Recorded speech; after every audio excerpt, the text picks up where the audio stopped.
سڵاتان لێبێ ئازیزان جارێکی تر گەڕاینەوەلاتان بۆ تاواکردنی بەشی دووەمی بەرنامەی چاوپێکەوتن لەگەڵ بەڕێز جعفەر ئیبراهیم ئێمنکی وتەبێژی مەکتەبی سیاسی پارتی دیموکراتی کوردستان. کاک جعفەر، پێشتر ئەندامێکی سەرکردایەتی پارتی دیموکراتی کوردستان کە کاکێ من هەورامی تەسریحێکی دابوو باسی لەوە دەکرد کە سەرۆکی هەرێمی کوردستان مەسعود بارزانی پێی باش نییە ببێتە سەرۆکی هەرێم و سەرۆکی کۆمار جێی جەلال تاڵەبانی. ئایا ئەوە بڕیاری فەرمی پارتی دیموکراتی کوردستانە یاخۆت ڕەئی کاک مەسعود خۆیەتی؟ وەڵا لە ناو ئێمە وەکو پارتی دیموکراتی کوردستان نە سەرکردایەتی نە ڕێکخستنەکان ئەوە نە پرس بووە نە باز بووە لە ناو ئێمەدا کە جەنابی کاک مەسعود ببیتە سەرۆک کۆمار. لە ناو ئێمە باس نەکراوە. ئێمەش بیستومانە لە میدیاکان بیستومانە کە باسێکی وایە پرسێکی وایە، یعنی وەکو ڕێی شخصی خۆمەوە من ناتوانم لە جیاتی کاک مەسعود لەو خاڵە بکەم کە لێی پرسیوە لێیان پرسیوە شتێکی وا هەبووە. ئەگەر هەبووە مەسەلەیەکی جددی لەو بوارەوە هەبووە باوەڕ دەکەم لەگەڵ مەکتەبی سیاسی باسی کردبە. هەتا ئێستا پارتی باسی ئەو مەسەلەی لە ناو ئێمە باسی ئەوە نەبووە و بەڕاستی شێمە من وەکو شەخص وەکو جعفەر ئەو قسە و باسانە بەجێ نابینم و جەنابی مام جەلال کە تەمەنای شیفا بۆ دەکەین زوو بگەڕێتەوە و بەردەوامی لەو پۆستەدا لە ئایندەشدا خوا دەزانین چی دەبێت و چۆن دەبێت. ئەنیەوەی کە باسەکرێ باسی ئایندەکرێ باسی ویلایەتی داهاتووی سەرۆک کۆماری بەغدا دەکرێت. ویلایەتی داهاتووی سەرۆکاتی کۆماری عێراق با بزانین وەزی عێراق بە چارەستەیەک دەچیتن. یعنی ئێوە وەکو پارتی پێتان باشە سەرۆکایەتی کۆمار عێراقی بۆ کورد بێ وەک وەڵای ئێمە دەڵێین دەبێت کورد بۆ ئەو پۆستە شەڕ بکات نەک تەنیا داوا بکات. ئەوە ئیستحقاقی کوردە عێراق پۆستێکی سیادی گرنگ دەبێت لە دەستی کورد دابیت و ئەوەی هاتووە تا ئێستا باش بوو لەمە دووا دەبێت بەردەوام بین. پۆستێک لەو پۆستە سیادیانە تەبیعی پۆستی سەرۆکی وەزیرانەوە بە استحقاقی زۆرینەی ئەوەیە زۆرینەی ئەکسریەتی نیابی کیە ئەو دەیبەت. وەڵامی پەرلەمانی سەرۆکاتی کۆمار تەسەوڕ دەکەین بۆ کورد ینی سەرۆکاتی کۆمار لە سەرۆکاتی پەرلەمان باشترە بۆ کورد؟ مەسەلە باشتر نییە. مەسەلە ئەوەیە کە تو چ پۆستێک دەتوانانی بەدەستەوە بینی. سەرۆکاتی پەرلەمان ئیدارەی سەرۆکاتی پەرلەمان قورسترە بەڵام باشترە وەک ینی وەک پۆستەکە باشترە بۆ کورد یاخۆ سەرۆکاتی کۆمار. ئێوە ینی وەک پارتی کام پۆستتان بەلاوە سەرۆکاتی کۆمار گونجاوترە بۆ کورد بەدەستەوە بینیت و ئاسانترش بۆ کورد بەدەستەوە بینیت لە سەرۆکاتی پەرلەمان. بەڵام ئەوە دەمێنیتن ینی بە قەناعەتی من لە عێراق تا ئەنجومەنی دووەم ئەنجومەنی شیوخ ئەنجومەنی فێدرال دروست نەبیت، ینی خۆ لە دستور داهاتووە بەڵام هەنگاوی جێبەجێکردن دوا کەوتونە تا ئەو دروست نەبیت لەوێش تەوازنی تیابیت لە نێوان شیعە کورد سوننە بێ کاتەکانی تر هەمیشە ئەو ئالوزیەی لە بەغدا هەیە بەردەوام دەبیت. هەمیشە ئێمە دەترسین زۆری ناک لە ناو پەرلەمان پەیدا بدژی ئێمە و پراوێزی مە بکەت و یاساکان هەموار بکرد دژی بەرژەوەندی هەرێمی کوردستان دژی حەز و خاستی خەڵکی کوردستان کە ئەو ئەنجومەنە دروست بوو مافی ڤیتۆش بدەیە لە سەروانەی کە پەیوەستن بە هەرێمی کوردستانەوە هەر بڕیارێک لە ئەنجومەنی نوێنەران دەربچێت حەقی ئەو ئەنجومەنەی شیوخ هەبیتن بوەستنیت، یعنی ئەکرد هەڵنەوە شێنیت بەڵام بوەستێنیتن کێل ئەندە کۆمیتێ ئەو مەفهومی لە مەجلس شوخی ئەمریکی هەیە کە تۆ مافت نەبی ئەو یاسای هەڵوەشێنی بەس بەلایانی کەمە بوەستێنی تەجمیدی بکەیت. بەڵێ باشات لەسەر خەلە لە هەر دەبیت. بەڵێ لە هەر لەسەر پۆستی سەرۆک کۆمار ئێوە وەک پارتی دیموکراتی کوردستان ئەگەر لەگەڵ ئەوە بن پۆستی سەرۆک کۆمار بۆ کورد بێن نابێت کاندیدێکی بەهێز کە بتوانێت مامەڵە لەگەڵ هەموو لایەنە سیاسەکانە بنێرێتە بەغداد، ینی ئەو کاتە ینی بوونی سەرۆک بارزانی لە بەغدا جێ خۆی نابێت؟ بوونە جێ خۆی دەبێت بەڵام ئەوە مەسەلەکە یەکەم پەیوەستە با کەساتی کاک مەسعود و شخصی کاک مەسعود قبولی دەکات قبول ناکات ئەوە مەوزوعەکە پەیوەستە بەو بەڕێزە جەنابی سەرۆک. هی دووەم تەوافقێکی نیشتیمانی بە تایبەتی لە نێوان پارتی و یەکەتی هێزەکانی تری کوردستانی دەبێت لەمەدا بەڕاستی هاوڕابن لەسەر پڕکردنەوەی پۆستەکیوە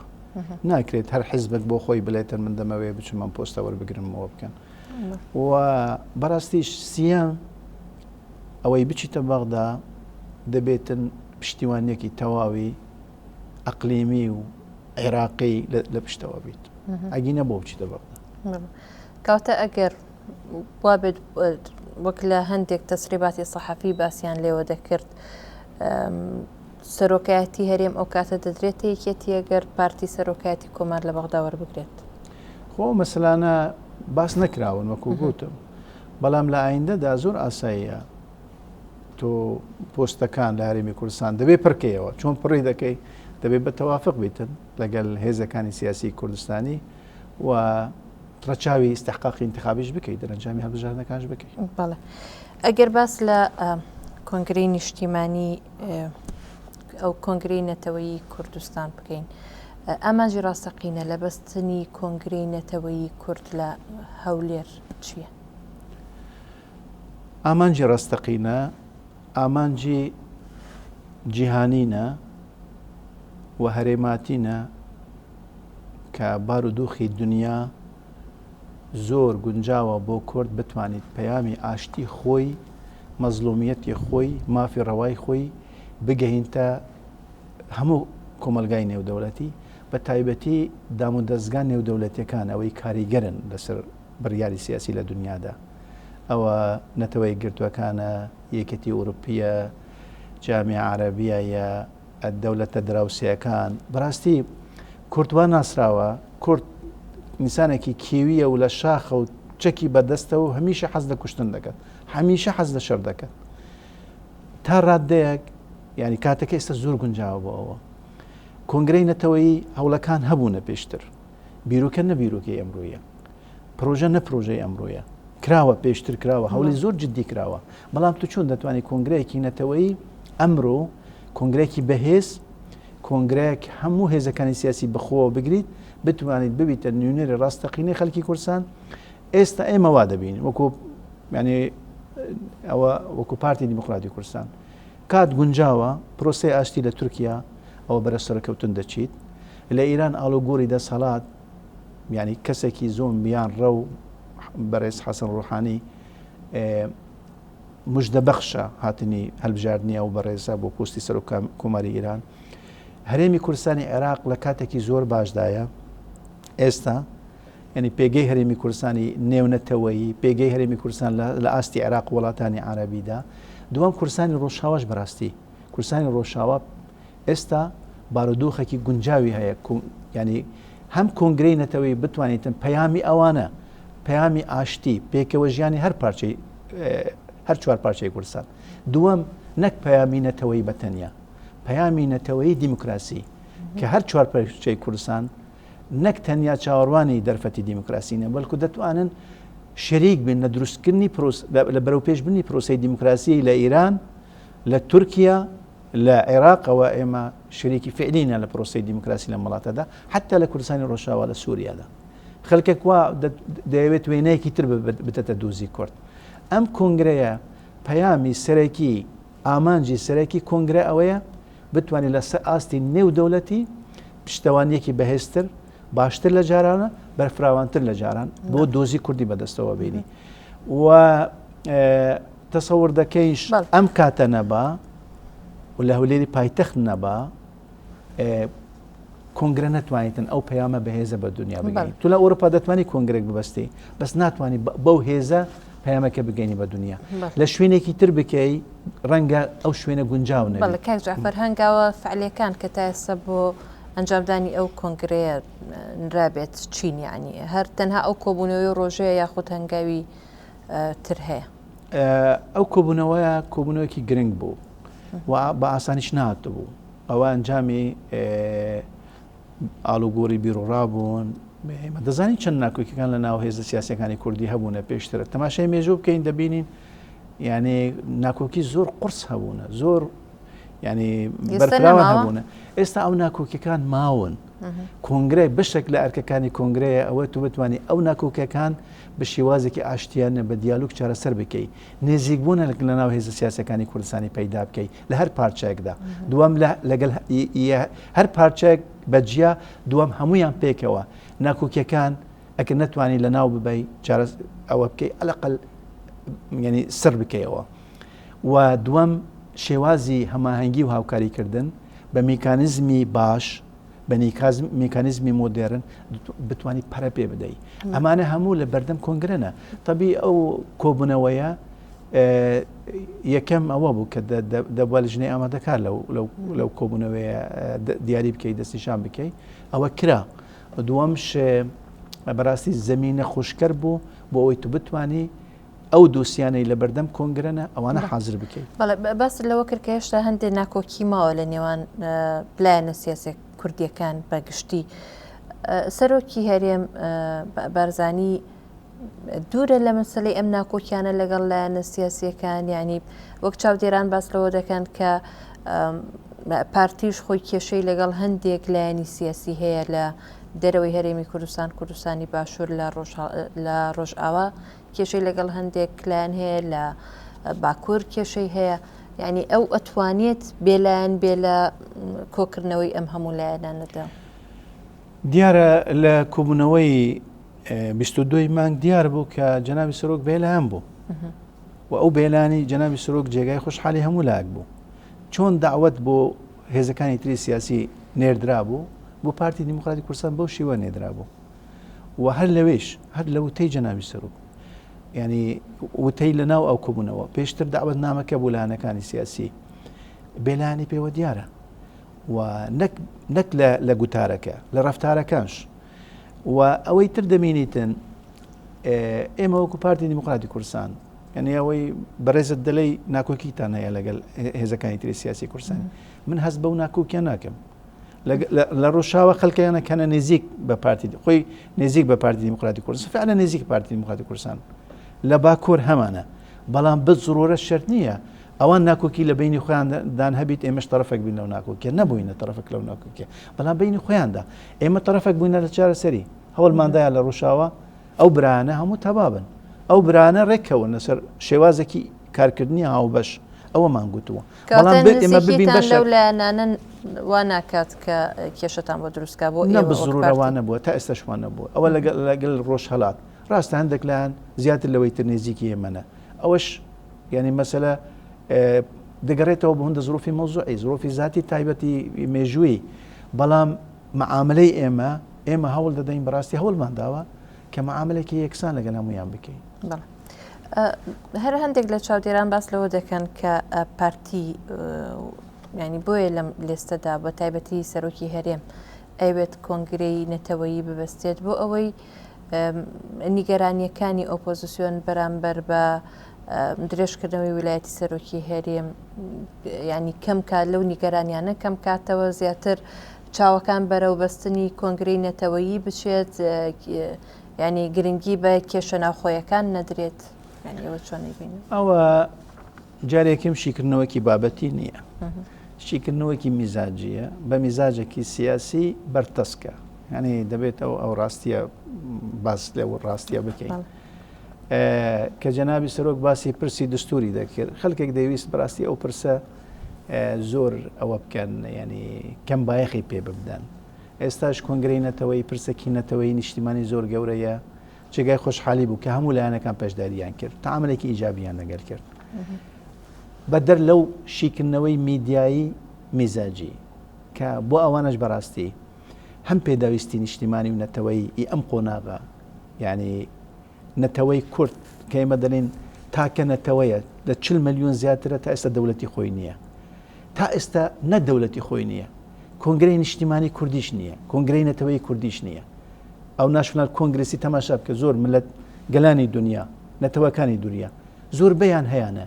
بۆ ئێمە دەوڵەتمان نییە باشە بۆ ئێمە کۆنگرێکی نەتەوەیمان نەوێت بارودۆخ دوێنێ لە بار نەبووم بۆ ئەمڕۆ لە بارن کە بارودۆخ لە بار بن بۆ ئەو مەسەلانە کچکە بکەین تەسەوری من ئەوە لە ئەنانیەتەوە دێت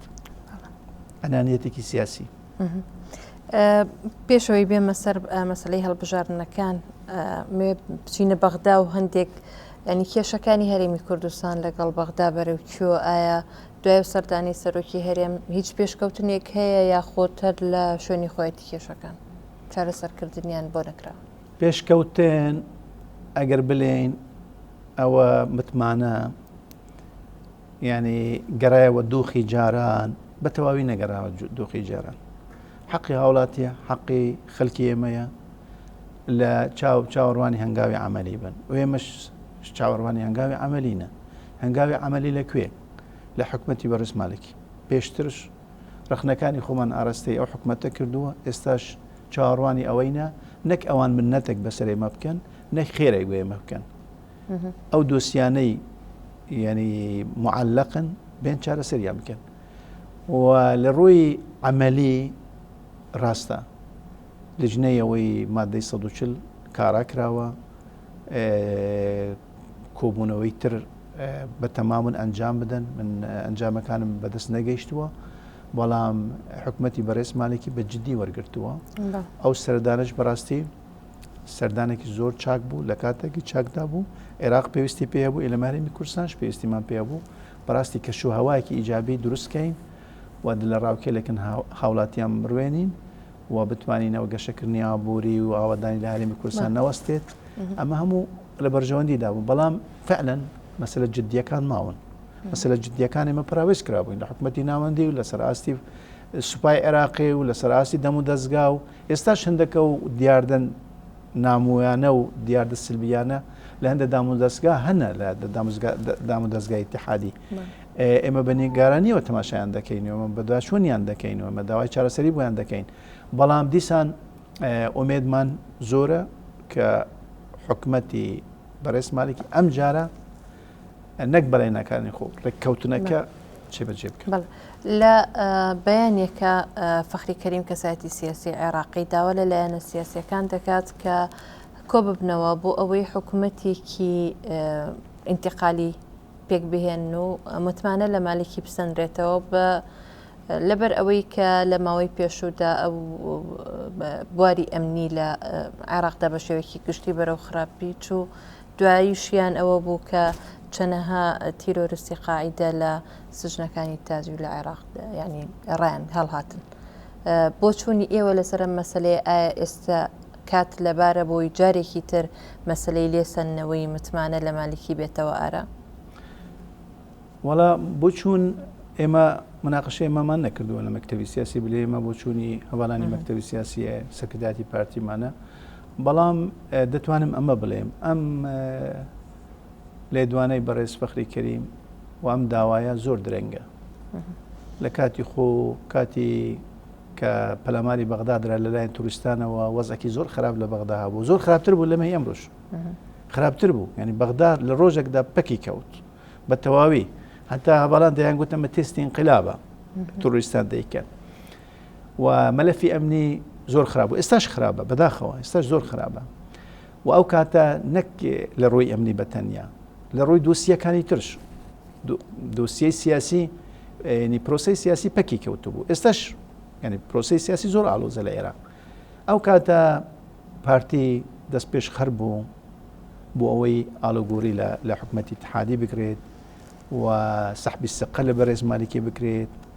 و هەوڵماندا نەک تەنیا بەس باسمان کرد هەوڵماندا ولی جددی هەبوو بەڵام ئەو هەوڵانە بەرەو سەرکەوتن نەچوون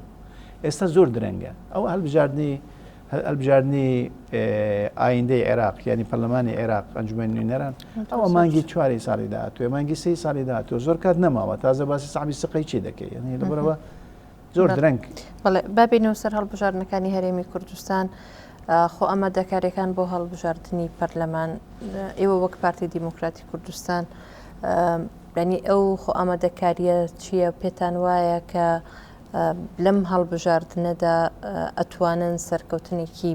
وەک باس ینی هەندێک لە سەرکردەکانی پارتی باسی لێکە سەرکەوتنێکی ڕەها بەدەست بێنن ئێمە مافی خۆمانە باسی سەرکەوتن بکەین هەموو حەزبێک باسی سەرکەوتن دەکات حەزبی کچکەش باسی سەرکەوتن دەکات هەرێک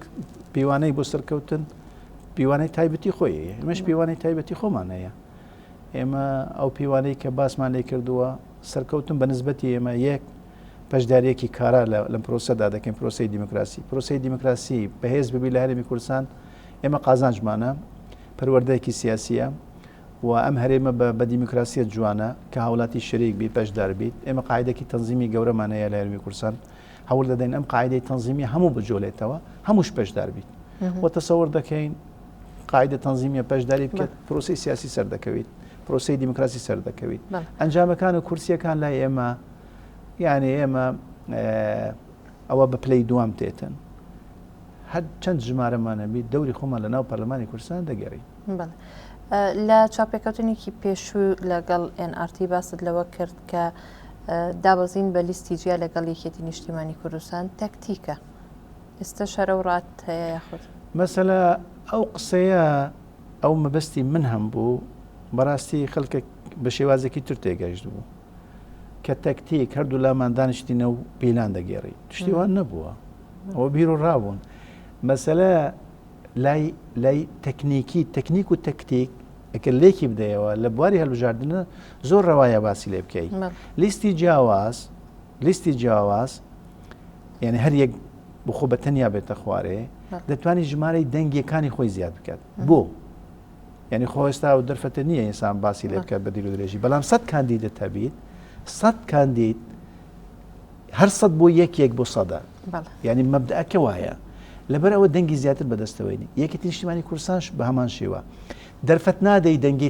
دەنگی تەکتیکی هەبن بەسەرەن لە کاتێکدا دەستخۆش دەبێت کاتم نەوازە سپاس ئازیزان تا بەرنامەیەکی دیکە و چاپێکەوتنێکی دیکە هەر شاد بن.